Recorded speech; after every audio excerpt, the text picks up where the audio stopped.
Om Namo Bhagavate Vasudevaya. So Hare Krishna, dear devotees, thank you very much for joining today.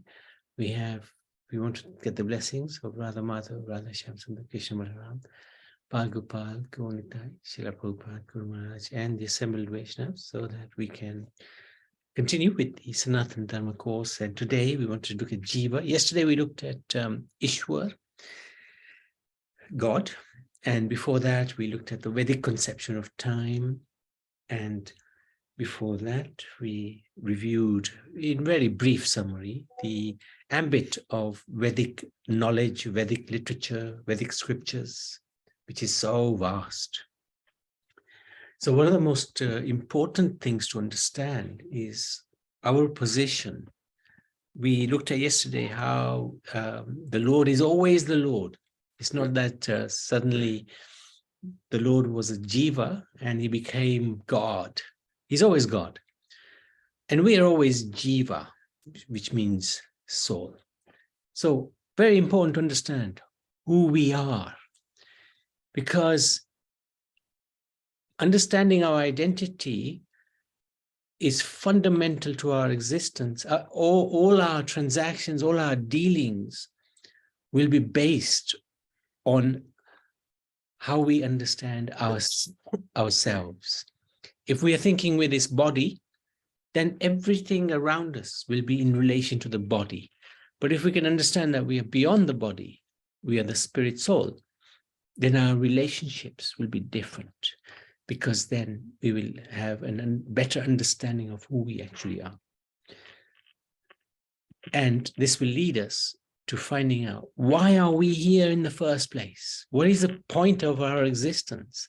Is it simply to sleep, eat, mate, and defend? Is that all? Is that all that life's worth? Is all of that we have to do? Or is there more to it? So that then that will lead us to ask, by asking that question, it'll lead us to understand, what are we meant to do? What are our duties in life? So this is a very important topic to analyze, understand, and try to put into practice in our own lives. Now, this is very interesting to read. And Rianch, are you there?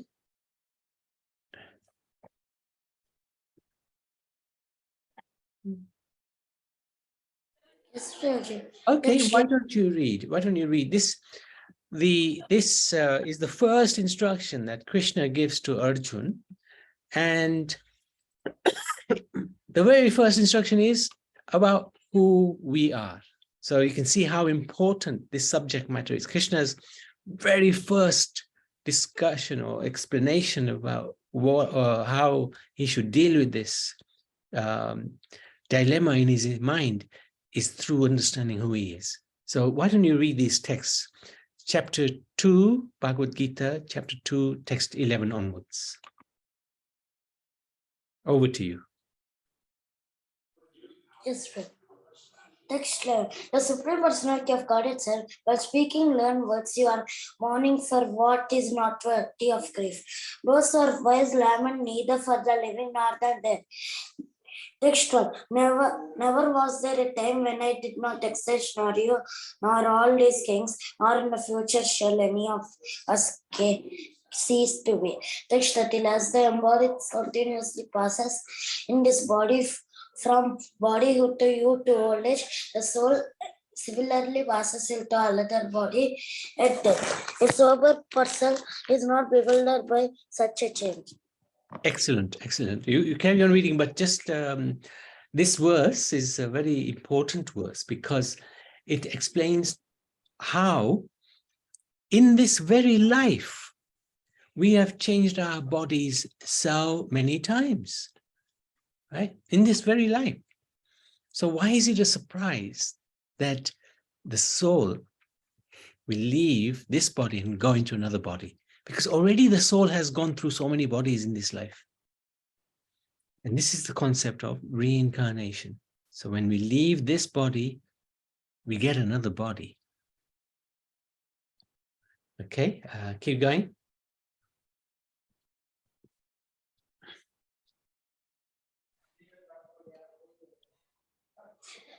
Text 14. O son of Kunti, the nor permanent appearance of happiness and distress and the disappearance in due course are like the appearance and disappearance of winter and summer season. They arise from sense perception, O son of Bharata, and one must learn to tolerate them without being disturbed. Text 15.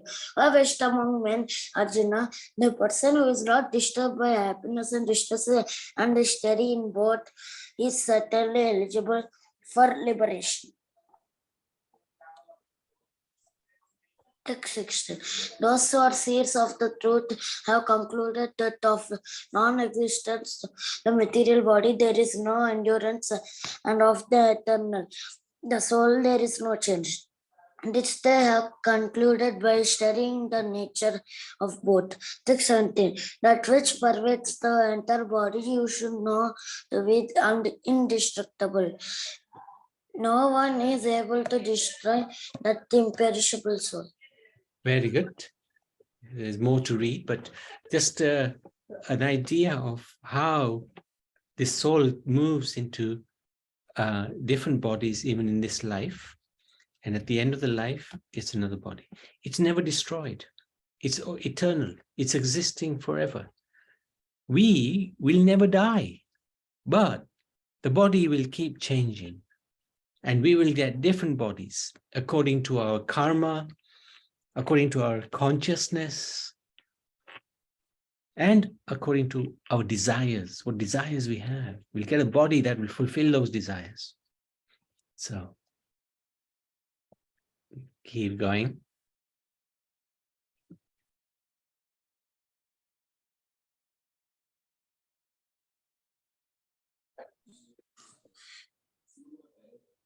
Text 18. The material body of the indestructible, immeasurable, and eternal living entity should to come to an end. Therefore, fight, O descendant of Bharata. Text 19. Neither he who thinks the living entity is slain, nor he who thinks it slain is in knowledge, for the self slays not nor is slain. Text 20. For the soul there is neither birth nor death at any time. He has not come into being, does not come into being, and will not come into being. He is unborn, eternal, ever existing, and primeval. He is not slain in the body. He is not slain when the body is slain. Thank you very much. There might be more, but Prabhaben, you got a question? Yes, Prabhuji. Yes. Hare Krishna, Prabhuji, and all the devotees. When you say desire, is that icha? Haji, yes. Icha. Icha. Because the one thing we have is desire. We can desire all sorts of things. That's under our control. Krishna does not interfere with our desires. And he will also fulfill our desires. So if we have a desire to enjoy in this world, then Krishna will grant that desire to be allowed to happen. Is it worth it? Yes or no? Definitely not. Because this world, there's no happiness. We know that. No everlasting happiness. Because everything is temporary. So our desire, we try to reduce material desire, like having big cars, big houses, and try to increase spiritual desires. I want to know more about God. I want to serve. I want to do more bhakti. I want to increase my connection with God. That desire, Krishna will fulfill very nicely. Okay. Thank you. Thank you, Prabhuji. Thank you so much. Thank you. Okay. Keep going, Amen.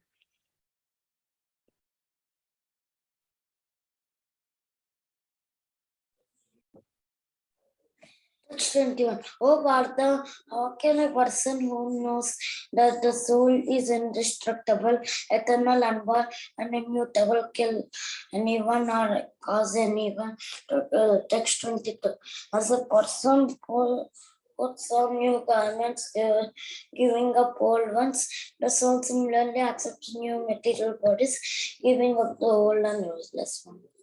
So death actually is a time of celebration, because when somebody is old, especially if one dies at old age, and at old age, one becomes very unhealthy, and even the mental capacities may reduce significantly.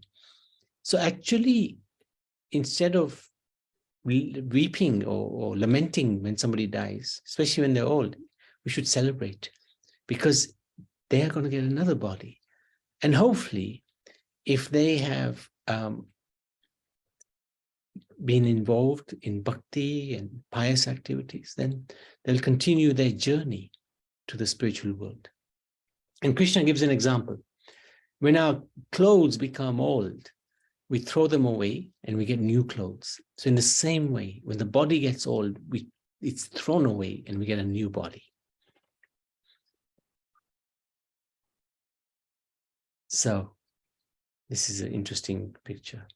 The new body can be not just as a human, it can be as an animal, aquatic, can be as plant life, can be as amoeba, with very short lifespans, depending on our activities and our consciousness and our desires.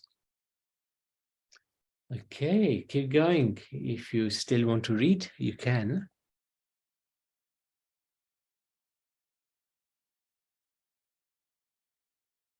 From here.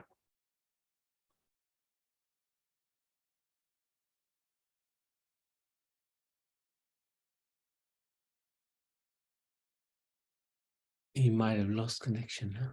Hello, I think Rian has left, Prabhuji. Ah, yeah, he's probably lost connection. So yes, and then you can read if you like. Yes, okay. Hare Krishna, everyone. Hare Krishna. Text 23. The soul can never be cut to pieces by any weapon, nor burned by fire, nor moistened by water, nor withered by the wind. Text 24. This individual soul is unbreakable and insoluble, and can be neither burnt nor dried. He is everlasting, present everywhere, unchangeable, immovable, and eternally the same. Text 25. It is said that the soul is invisible, inconceivable, and immutable. Knowing this, you should not grieve for the body. Text 26. If, however, you know that the soul, or the symptom of the life, will always be born and die forever, you still have no reason to lament, O mighty armed. Text 27. One who has taken his birth is sure to die, and after death, one is sure to take birth again.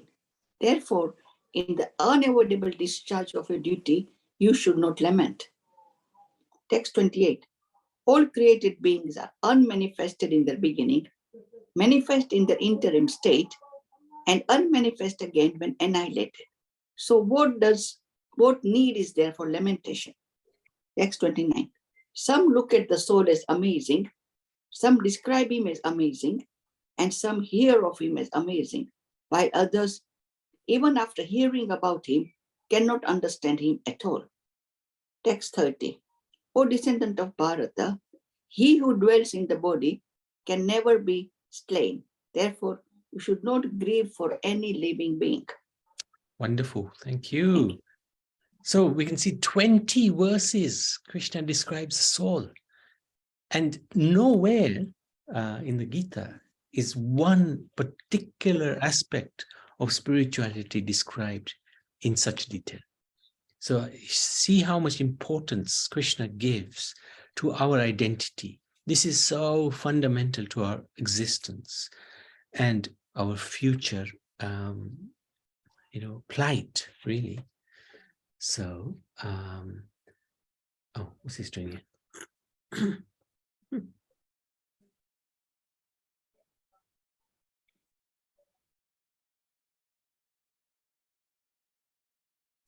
So let's just do a quick summary. Krishna begins by teaching Arjuna the most fundamental understanding of spiritual life. As a driver operates a car, so this is a good example. We own a car, we drive a car. The car cannot move without the driver. Similarly, the body can't move without the soul. So it needs, just like the car needs a driver, the body needs a soul. As the bird lives in the cage. So for example, if we have a bird in a cage and we simply always polishing the cage and we ignore the bird, what will happen? The bird will die. So if we're just going to look after this body, the cage, what will happen to the soul? It'll be deeper and deeper into Maya. We, the spirit soul, are similarly utilizing this body. Although living within this body, we are simultaneously different from it, temporarily operating it to perform activities, fulfilling our desires and interacting with the world around us. So it's very important to understand, because all of our activities are based on who we are. So it's such a fundamental thing to understand. The distinction in the first teaching that the Guru imparts, at every moment our body is changing. We don't have the same body that we did when we were children, but we, the soul, still remain the same person. What is it that is not changing? It is important to realize our true identity as spirit soul. Otherwise, we will continuously undergo the process of reincarnation, accept unnatural material bodies, and the subsequent suffering and distress of life in this material world. As soon as we realize we are not this body, we are spirit soul connected to the supreme spirit soul, all of our burden will be lifted. There will be no more problems, because we understand this body is just a shell. We're in it at the moment, and it is important, but I am eternal. Any problem undergoing, the body is undergoing, is not my problem. At the moment, it feels like my problem, because I am identifying with the body so closely. But actually, in the long run, it's not part of me. So this gets rid of suffering and distress, even whilst we're living in this world. So at least once a day, we can look in the mirror and say to ourselves, I am not this body, I am pure spirit soul, servant of the Supreme Lord. This is very important, because the more we repeat this to ourselves, the more it will become ingrained in our psyche, in our understanding. So at least once a day, we can just stand in front of the mirror and say, I am not this body, I am spirit soul, pure spirit soul, servant of Krishna. And this is one of my favorite paintings, because it describes, and we show this to school children, and they understand it straight away. We ask them 3 questions, very powerful. What was the size of your body when you were born? And they always show us like that. Do you have the same body today? They always answer no, because the body's changed. But are you the same person? Yes, I can still remember when I was a child, very small child. So that, and then I tell them, that confirms you can't be the body, because you told me yourself, you don't have the same body that you were born with, but you're the same person. So you can't be the body, because the body's changed. And they understand it, they get it. It's very good, very simple. And then this picture sort of depicts exactly what we've been saying to the children. It's a very, very powerful picture. So let's just have a quick reminder of the characteristics of the soul. It's eternal, it's changeless, it stays the same. Spirit soul, it's part of Krishna. It's the same as Krishna, but very small, tiny. Krishna is huge. Krishna is magnificent. We are tiny. Just the only difference. Indestructible, imperishable, immeasurable.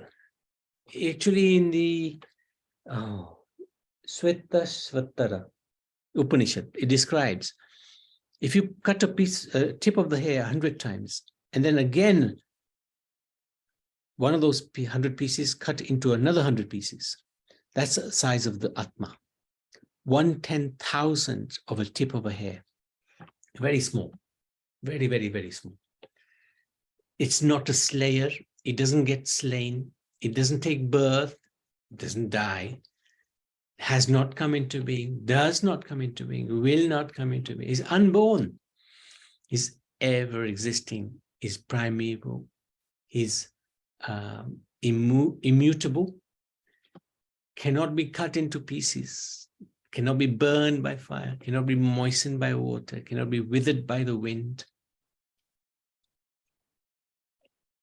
Is unbreakable, insoluble, neither burned nor dried, is everlasting, present everywhere. So this one's a little hard to understand. How can the soul be present everywhere? Present everywhere within the body that it's possessing. It's the consciousness is right throughout the body. You can feel everything that's going on in that body, practically speaking. Unchangeable, immovable, eternally the same, invisible, inconceivable, amazing. So this is very, very interesting, our characteristics. Not sure why I put this in there, but must have been a good reason. I think this is a cycle of birth and death, reincarnation, how from we can go from different species, different consciousnesses. Yeah. There we go. So if one is a devotee, one will end up in the spiritual world. If one, what is this one? Not sure. Heavens. This is heavens, I think. Yeah, this is heaven. So one is pious, one will end up in the heaven. One is a pig, one will become a pig. One is a dog, one will become a dog. And I love this cartoon. Yeah, well, I didn't believe in reincarnation when I was your age either. This little kid is telling this old man. So it's very interesting cartoon. So I wanted to stop there. If there's any questions, any comments. Very important topic, this one. Very important. Can't underestimate this one.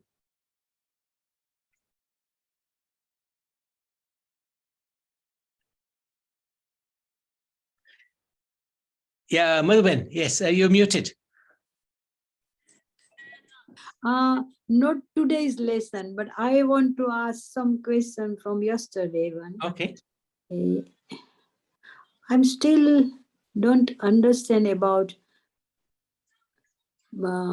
Shiva. When you say, you said that like a milk, you give example, yogurt and milk, yeah.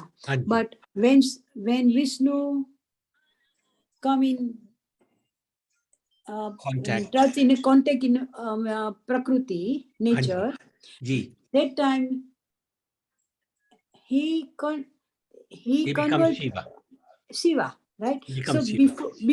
before that, actually, where he is and how is he's Vishnu. He's Vishnu. He's Vishnu. He's Vishnu in the spiritual world, and he has his own planet. That planet, half of that planet is in the spiritual world, and the other half is in our world. Oh, okay. So yeah, it's complicated. Normally is Vishnu, right? Normally is Vishnu. Okay. Yes, correct.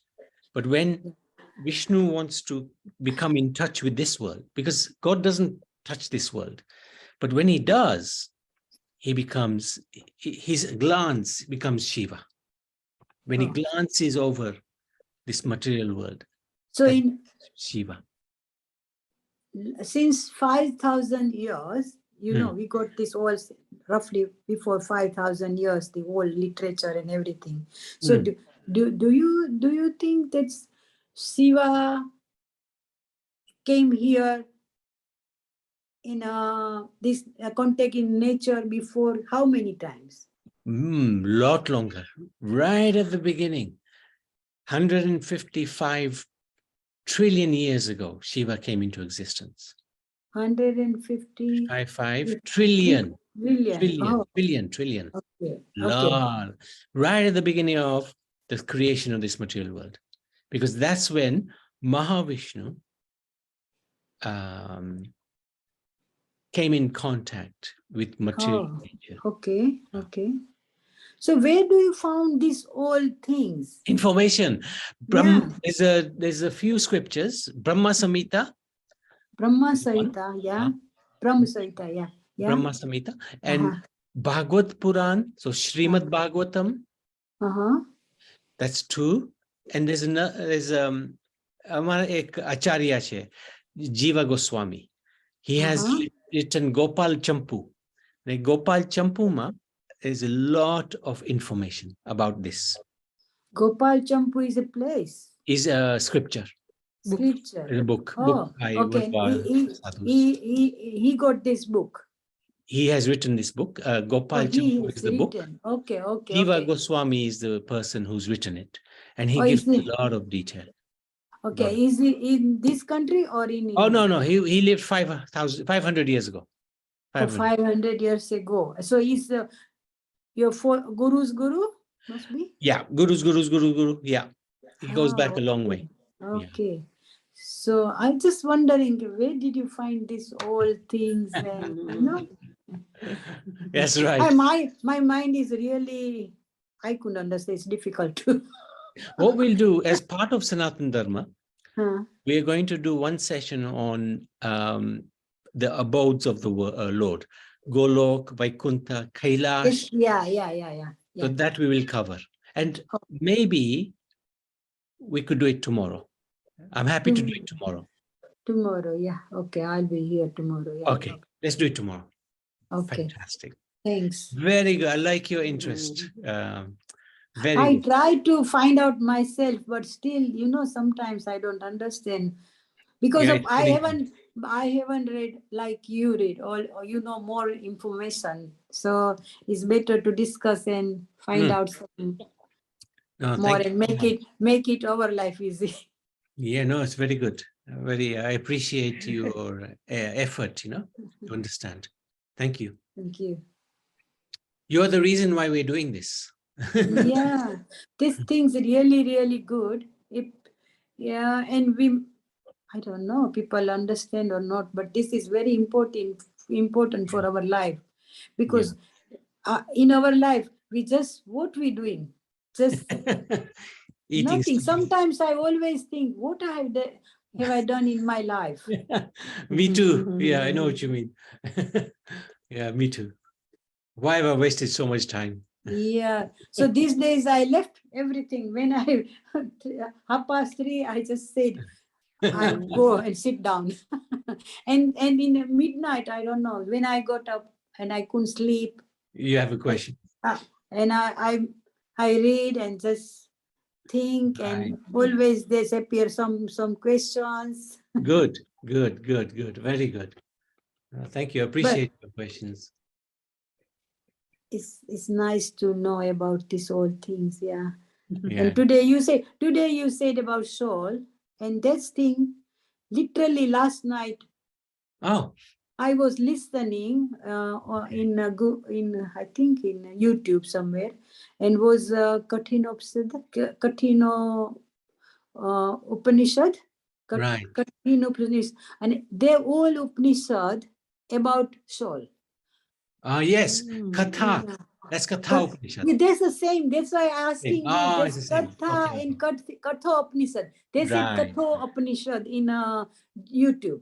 And you said Katha. So I that time I asked you already that Katha Upanishad and Katha Upanishad, the same thing, yeah? Yeah. Same. Oh, okay. It's really interesting. Interesting. It is. But it's hard to understand because we haven't even understand Gita. Yeah. Whole Gita. So first we have to understand Gita, then. But that's why Krishna has summarized in 20 verses the soul. So that's why we don't necessarily have to worry too much about the Upanishad, because Krishna's already summarized. Yeah. I think that's why as well. But once is curiosity. Once you just have a question, then Yeah.